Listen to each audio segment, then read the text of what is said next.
Good afternoon dear student. आइए आज vector पर एक और टॉपिक लेते हैं। Projection of a vector on A line. एक सदिश का किसी रेखा के साथ प्रक्षेप क्या होता है? प्रोजेक्शन, आप उसको छाया भी कह सकते हैं किसी वेक्टर की किसी लाइन के ऊपर या एक वेक्टर के दूसरे वेक्टर के ऊपर। अब देखिए डियर स्टूडेंट, यदि मैं ये ले लूँ, ये कोई लाइन है मेरे पास और इस लाइन के साथ कोई वेक्टर है तो ए एंगल बना रहा है।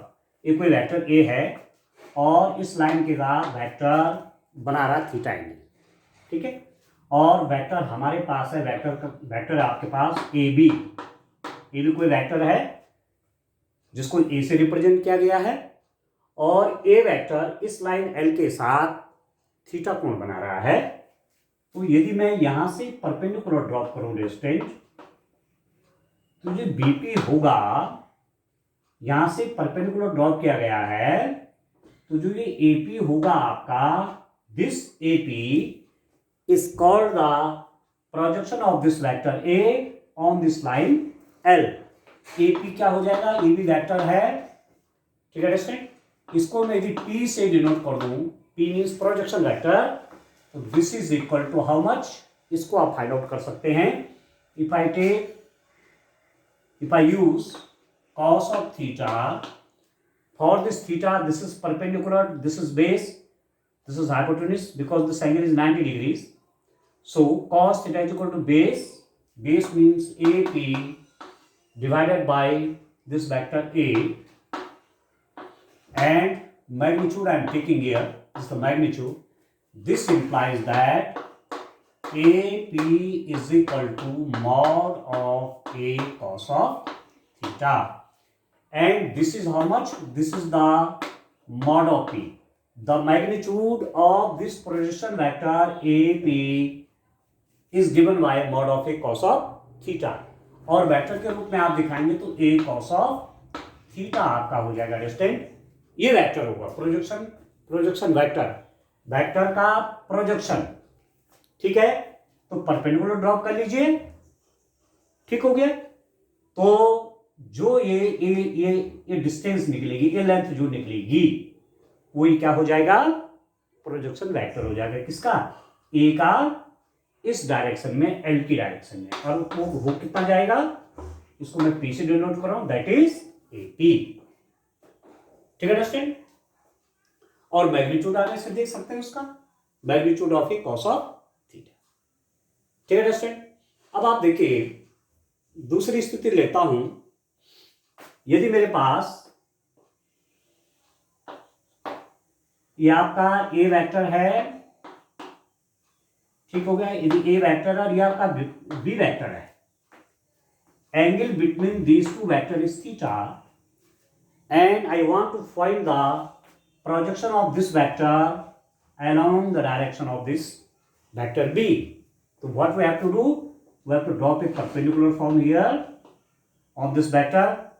Okay, let this is A, B, this is C, and if I say this P is the foot of the perpendicular drawn from the point C on AB. Okay, then this AP is the projection vector here, and AP may be written as A cos of theta, जिस मैंने यहां से निकाला, ठीक हो गया। तो AP cos of theta हो गया, सॉरी AP जो ये है, ये इसका प्रोजेक्शन हो गया इस वेक्टर के ऊपर, और उसकी वैल्यू आप कैसे ले रहे हैं? वेक्टर के रूप में, A cos theta। मैग्नीट्यूड देखेंगे तो मॉड हो जाएगा इसका, ठीक। अब आप देखिए, आप जानते हैं स्टूडेंट कि A डॉट बी, आपने डॉट प्रोडक्ट वेक्टर का पढ़ा है, mod of A mod of B cos of theta. तो आप देख रहे हैं कि mod of A cos of theta is equal to A dot B divided by mod of B, ठीक है। A dot B divided by mod of B. अब ये बड़ा इंपॉर्टेंट डिडक्शन यहां पर आ रहा है। आप देखिए कि आगे जब न्यूमेरिकल करेंगे तो एक चीज आपको ध्यान रखनी है, जस्ट आप ले रहे हैं ए कॉस ऑफ थीटा, आपके पास क्या है, ए कॉस थीटा है स्टूडेंट आपके पास। ए कॉस थीटा को आपने ले रखा है प्रोजेक्शन, ठीक हो गया। उसका मैग्नीट्यूड है, प्रोजेक्शन का मैग्नीट्यूड है mod of A cos theta, ठीक है। वेक्टर के रूप में क्या हो जाएगा, A P A cos theta, ठीक है। मैग्नीट्यूड कितना हो जाएगा, mod of A cos theta is given as A dot B divided by mod of B. तो रिजल्ट क्या हो गया, रिजल्ट हो गया सदिश ए का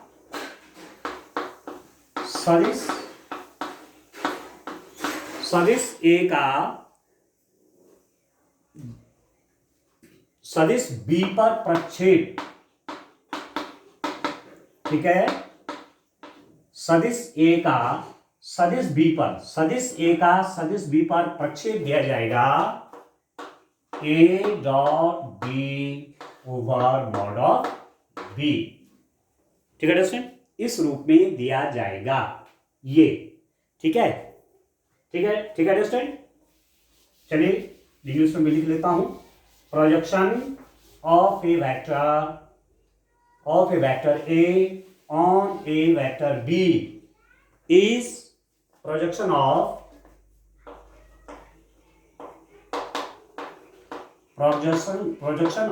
ए vector A on a vector B is given as A dot vector B divided by mod of B, ठीक हो गया।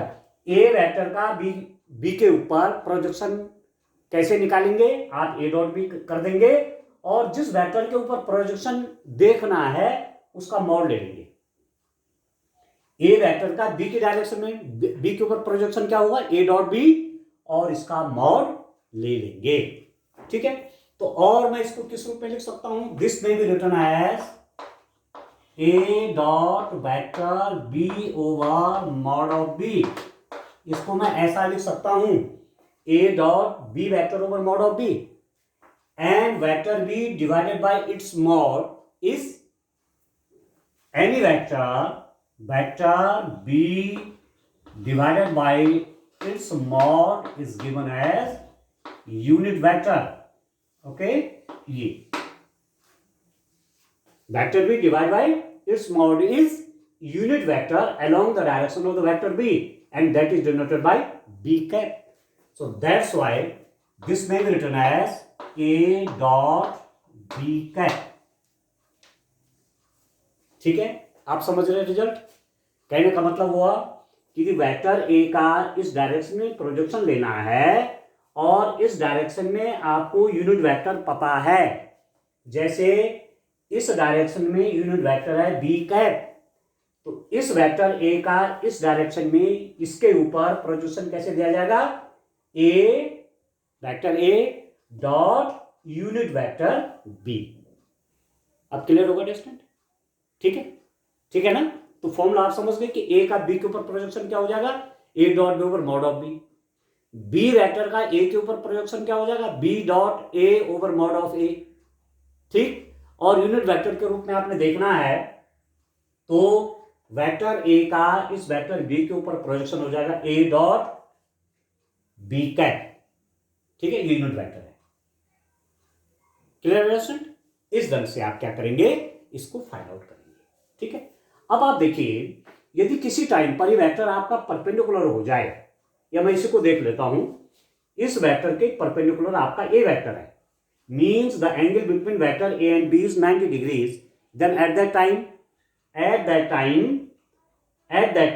If I say the angle between vector A and B theta is equal to 90 degrees, then the projection is कितना हो जाएगा, A dot B आपका A mod of B cos of theta and cos 90 is 0, at that time projection of the vector will B 0, ठीक है। यदि 90 degree पे है vector ए आपका 90 डिग्री पे हो गया, इससे जिस डायरेक्शन में आप या वेक्टर ये आपका 90 डिग्री पे है इस वेक्टर से, इस वेक्टर का इस डायरेक्शन में प्रोजेक्शन क्या हो जाएगा, 0 हो जाएगा, क्योंकि cos 90 क्या होता है, 0 होता है। ठीक है दोस्तों, यदि आप इस वेक्टर ए का इसी डायरेक्शन में, उसी डायरेक्शन में, जिस डायरेक्शन में वेक्टर है उसी डायरेक्शन में उसका प्रोजेक्शन है, कहने का मतलब हुआ कि ए और बी वेक्टर एक दूसरे के ऊपर हैं, तो ऐसी स्थिति में cos 0 डिग्री आपका कितना हो गया, cos 0 आपको 1 आ गया। ठीक है, तो पूरा का पूरा वेक्टर आपका प्रोजेक्शन बन जाएगा। ठीक है, यदि ये 180 डिग्री पे है, यदि वहां पर एंगल आपका 180 डिग्री है, तो प्रोजेक्शन क्या हो जाएगा, cos 180 एंड दैट इज -1। ठीक है, तो वेक्टर ए आपका इधर है, वेक्टर ए इधर है, इसका प्रोजेक्शन है, आप इस डायरेक्शन में देखना चाहते हैं। ठीक है दोस्तों, कितने डिग्री का एंगल बन रहा है, 180 डिग्री का एंगल बन रहा है। ठीक है, तो क्या हो जाएगा, ए cos 180, तो वो हो जाएगा माइनस ए वेक्टर, तो वो उसकी डायरेक्शन अपोजिट हो जाएगी इससे। सेम वेक्टर ये वही होगा, पर वेक्टर क्या हो जाएगा, नेगेटिव हो जाएगा। ठीक है, तो डिफरेंट कंडीशन में आप 0 से 90 के बीच में प्रोजेक्शन फाइंड आउट कर सकते हैं, 90 से 180 के बीच कर सकते हैं, 180 से 270 के बीच कर सकते हैं, 270 से 360 के बीच में किसी भी वेक्टर का दूसरे वेक्टर के ऊपर प्रोजेक्शन निकाल सकते हैं। ठीक हो गया, तो दो केस आपको बताए। यदि ए वेक्टर का बी के ऊपर प्रोजेक्शन देखना है, ए का बी के ऊपर आपको प्रोजेक्शन फाइंड आउट करना है, A dot B over mod of B, जिस पर प्रोजेक्शन लेना है उसका नीचे मॉड आएगा, और इसी को यूनिट वेक्टर के रूप में, because vector B divide by its mod is unit vector along the direction of B. तो ए वेक्टर का बी की डायरेक्शन में आपको प्रोजेक्शन लेना है, तो कैसे निकालेंगे, ए डॉट उस वेक्टर की डायरेक्शन में जिसके ऊपर प्रोजेक्शन लेना है उस डायरेक्शन में यूनिट वेक्टर, जैसे यहां पर कर दिया। ठीक है दोस्तों, इस रूप में जैसे आगे क्वेश्चन आएंगे और क्लियर होगा। चलिए अब आगे जितना इसमें थ्योरी थी वो सब हमने कंप्लीट कर दी है। अब हम इसके न्यूमेरिकल पे आते हैं दोस्तों। न्यूमेरिकल कैसे सॉल्व किए जाएंगे उनको देखिए आप। ठीक है, इस ढंग से एक एक टॉपिक को क्लियर करिए, और एक एक टॉपिक को क्लियर करने के बाद न्यूमेरिकल क्वेश्चन करने में हमको बड़ी आसानी हो जाएगी। ठीक है, अब जैसे जैसे आगे न्यूमेरिकल क्वेश्चन करेंगे और भी डिटेल वेक्टर के बारे में बीच बीच में आता रहेगा, उसके बारे में डिस्कशन करते रहेंगे। ठीक हो गया, चलिए क्वेश्चन नंबर 1 लेता हूं, एक्सरसाइज 10.3। एक्सरसाइज 10.3 का क्वेश्चन नंबर 1। ठीक है, उसको देखते हैं आप, देखिए दोस्तों,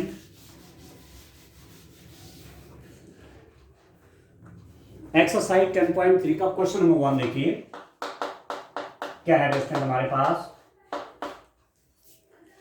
यह है आपका दो सदिशों ए और बी के परिमाण क्रमशः स्क्वायर रूट ऑफ 3 एवं 2 हैं, तथा A dot B is equal to square root of 6, तो ए वेक्टर ए तथा वेक्टर बी के बीच का कोण ज्ञात कीजिए। पहला क्वेश्चन ये, find the angle between two vectors A and B with magnitudes square root of 3 and 2 respectively, having A dot B is equal to square root of 6। Okay, आपको दे रखा है vector A dot vector B is equal to square root of 6 and magnitude of vector A is square root of 3 and magnitude of vector b is 2. Okay, magnitude of vector a is square root of 3, magnitude of vector b is 2. You have to find the angle between these two vectors a and b. ठीक है, a dot b दे रखा है, a का magnitude square root of 3 है, b का magnitude 2 है। आपको find out करना है वेक्टर a और b के बीच का एंगल।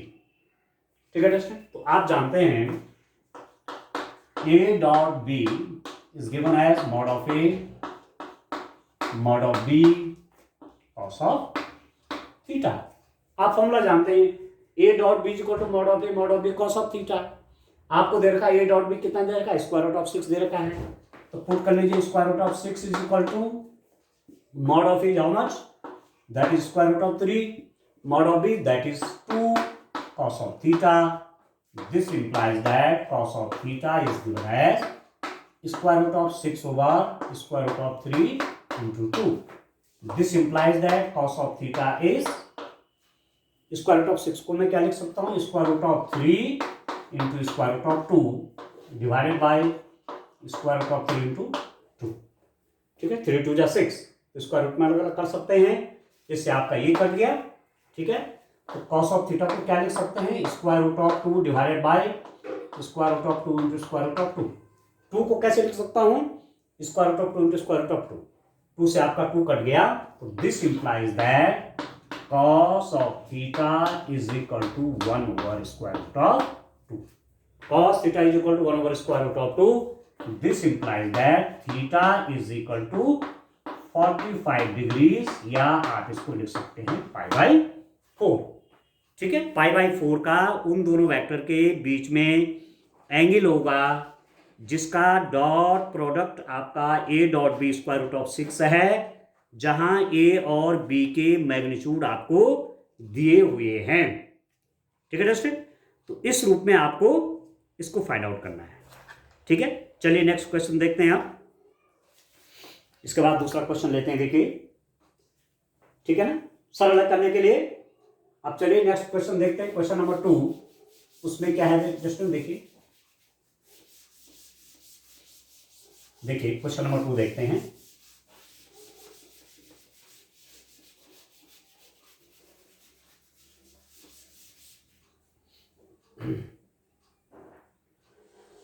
अब नेक्स्ट क्वेश्चन पे आते हैं। क्या क्वेश्चन हमारे पास, देखिए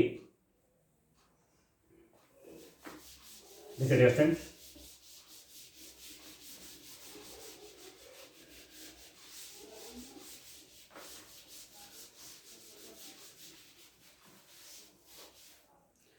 देखिए रेस्टोरेंट, क्वेश्चन नंबर 2 देखिए। सदिशों दो वेक्टर्स आपके पास दे रखे हैं, i minus 2j plus 3k और 3i माइनस 2j प्लस k के बीच का कोण याद कीजिए। फाइंड द एंगल बिटवीन, आपके पास वेक्टर दे रखे हैं, दो वेक्टर हैं। एक वेक्टर है आपके पास i minus 2j plus 3k, दूसरा वेक्टर रेस्टोरेंट 3i माइनस 2j प्लस k। ये दो वेक्टर हैं, आपको इनके बीच का find the angle between these two vectors, इन दो वेक्टर के बीच का एंगल निकालिए। लेट, आप मान लीजिए लेट वेक्टर ए इज, इसको वेक्टर ए ले लेता हूं, इसको भी ले लेता हूं, i minus 2j plus 3k, and vector B is, ये दूसरे वाले वेक्टर को आप बी ले लीजिए, 3i माइनस 2j प्लस k। ठीक है, एंड द एंगल बिटवीन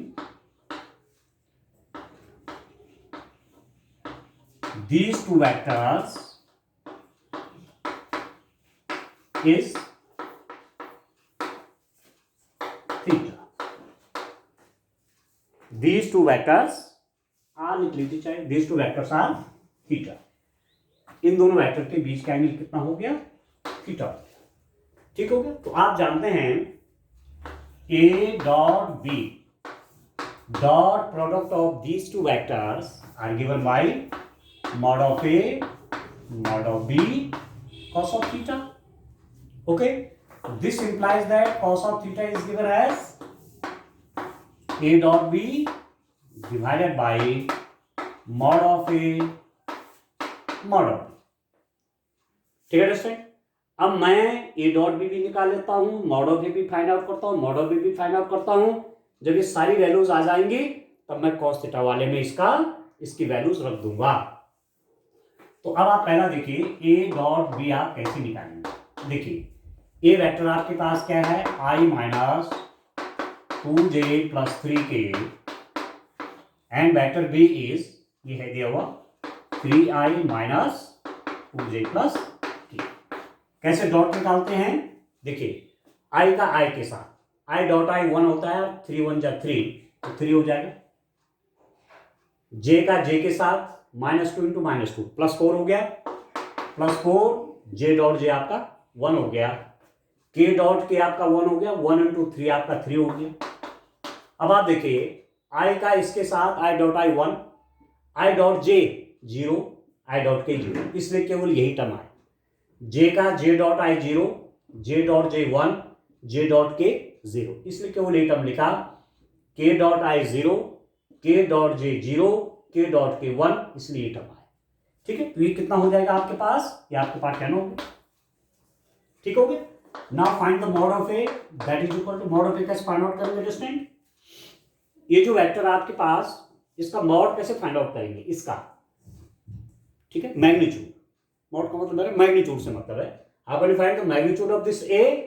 तो आई का मल्टीपल देखिए 1 स्क्वायर प्लस जे का मल्टीपल हो गया -2 स्क्वायर प्लस के का मल्टीपल यहां पर है 3 स्क्वायर। ठीक है, 9, 13 और 14, स्क्वायर रूट ऑफ 14 आ गया। ठीक है दोस्तों, in the similar way we can find the magnitude of vector B and that is equal to how much, square root of, कैसे फाइंड आउट होगा? आई का देखिए इसका 3 का स्क्वायर, आई का कोफिशिएंट है पर कितना है 3 है, 3 का स्क्वायर प्लस जे का कोफिशिएंट है -2 स्क्वायर प्लस के कोफिशिएंट है 1 square and that is equal to कितना हो जाएगा, ये भी स्क्वायर रूट ऑफ 14 है। ठीक है, 9 + 4 13 + 1 कितना हो गया, 14 हो गया। तो आपके पास सब कुछ निकलेगा। ए डॉट बी आपका 10 है, मैग्नीट्यूड ऑफ ए आपका 14 है, मैग्नीट्यूड ऑफ बी कितना है, square root of 14। Now we have the formula cos theta is equal to A dot B divided by magnitude of A magnitude of B and that is equal to, ये तो 10 है, A dot B आपका 10 है, mod of ए आपका square root of 14 है, mod of B भी square root of 14 है, तो हो जाएगा 10/14। ठीक है, 5/7। तो आपके पास आ गया cos of theta is equal to 5/7। This implies that theta is equal to cos inverse 5/7 and this theta is the angle between this vector and this vector. तो इन दोनों वेक्टर के बीच में एंगल क्या हो जाएगा, cos इनवर्स 5/7। ये cos inverse 5/7 कहां से लगा?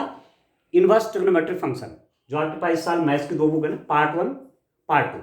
तो पार्ट वन वाली जो बुक है, पार्ट 1 जो बुक है उसका जो सेकंड चैप्टर है inverse trigonometric function, cos theta ऐसे दिया हुआ है तो थीटा कैसे देंगे, cos इनवर्स यहाँ चला जाएगा, cos इनवर्स 5/7, क्योंकि एग्जैक्ट वैल्यू इसकी टेबल के हिसाब से हमारे पास नहीं है। ठीक है, अब आप ट्रिग्नोमेट्रिक टेबल देखेंगे तो उससे फाइंड आउट हो जाएगा वैल्यूज, पर इतना ही लिखना पर्याप्त है। ठीक हो गया, तो ये भी आपका क्लियर हो गया, इस रूप में करेंगे दोस्तों। ठीक है, चलिए क्वेश्चन और ले लेते हैं।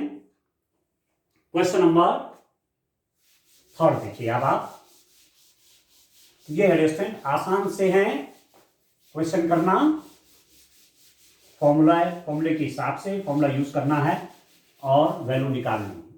ठीक है, डॉट प्रोडक्ट हमें क्लियर हो जाए, कैसे फाइंड आउट करेंगे, मैग्नीट्यूड वेक्टर का कैसे निकालना है वो जान जाएंगे तो फिर बाकी कोई दिक्कत हमको नहीं होती है। ठीक है, चलिए क्वेश्चन नंबर 3 देखिए। क्वेश्चन नंबर 3 देखिए student,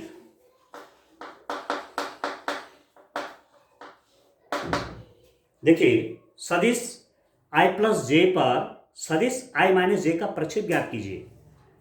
find the projection of a vector i - j on the vector i + j। ठीक है, 2 वेक्टर हैं, एक आपके पास i - j और दूसरा वेक्टर है आपके पास i +। ठीक है, तो ऐसा कर देते हैं, इसको a मान लेते हैं, इसको b मान लेते हैं। लेट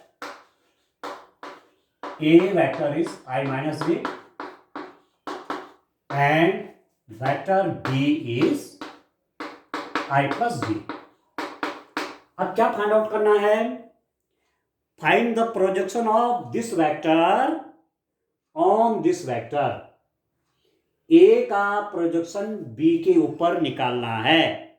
आई प्लस जे पर सदिश आई प्लस जे पर सदिश आई माइनस जे का प्रक्षेप means you have to find the projection of this vector A on this vector B. इस सदिश का इसके ऊपर प्रक्षेप फाइंड आउट करना है. You have to find the projection of this vector on this vector. ठीक है, तो क्या फॉर्मूला देखिए, आप फॉर्मूला जानते हैं. Projection of vector, projection of vector A on vector B is given by, ये फॉर्मूला आपने देख लिया कि सदिश A का B के ऊपर प्रक्षेप, सदिश A का सदिश B पर प्रक्षेप. ठीक है दोस्तों, projection of vector A on vector B is given by A dot B. किसके ऊपर निकालना है? A का B के ऊपर. तो जिसके ऊपर निकालना है वो मॉड के रूप में नीचे आएगा. A dot B over mod of B. Projection of A on B is given by A dot B over mod of B. तो ध्यान क्या रखना कि जिसके ऊपर प्रोजेक्शन निकालना है वो डिनोमिनेटर में जाएगा मॉड के रूप में. ठीक है, तो ए का बी के ऊपर निकालना है, बी के ऊपर निकालना है तो डिनोमिनेटर क्या हो जाएगा? Mod of B, magnitude of B. And अब आप निकाल लीजिए. आप, मैं अलग अलग भी करके एक एक करके इनकी वैल्यू निकाल लेता हूं. तो चलिए सीधा भी लिख देते हैं. वेक्टर ए आपका क्या, आई माइनस जे है और वेक्टर बी एडजस्टेंट आई प्लस जे. ठीक है, अब मॉड ऑफ बी हो गया magnitude of i plus j, B vector का मैग्नीट्यूड. ठीक, अभी कितना हो गया देखिए, I dot I 1, I dot J 0 आप जानते हैं, J dot I 0, J dot J 1 तो -1 हो गया over square root of magnitude कैसा, आई का मल्टीपल क्या है, कोएफिशिएंट यहाँ पर 1, तो 1 स्क्वायर प्लस 1 स्क्वायर पर न्यूमरेटर 0 है, वेक्टर क्या हो गया, सॉरी 1 - 1 कितना हो गया, 0 हो गया. तो जो प्रोजेक्शन आपके पास आया वो कितना हो गया, 0 हो गया. ठीक है, ये जो प्रोजेक्शन आप निकाल रहे हैं ये मैं उसका मैग्नीट्यूड फाइंड आउट कर रहा हूं, ये मैग्नीट्यूड है. ठीक है, वैसे प्रोजेक्शन किसी वेक्टर का किसी दूसरे वेक्टर के ऊपर वो वेक्टर होता है, पर यहां पर प्रोजेक्शन जो आप निकाल रहे हैं, जो प्रोजेक्शन फाइंड आउट कर रहे हैं, प्रोजेक्शन जो निकाल रहे हैं एक वेक्टर का दूसरे के ऊपर, उसका मैग्नीट्यूड निकाल रहा हूं कि कितनी उसकी लेंथ होनी है, तो 0 हो जाएगी. ठीक है दोस्तों, तो इस टाइप से आपको ये क्वेश्चन करने हैं. ठीक हो गया. ठीक है, तो ऐसे ही इन क्वेश्चंस को और आगे और करेंगे. आज के लिए इतना काफी है. Thank you.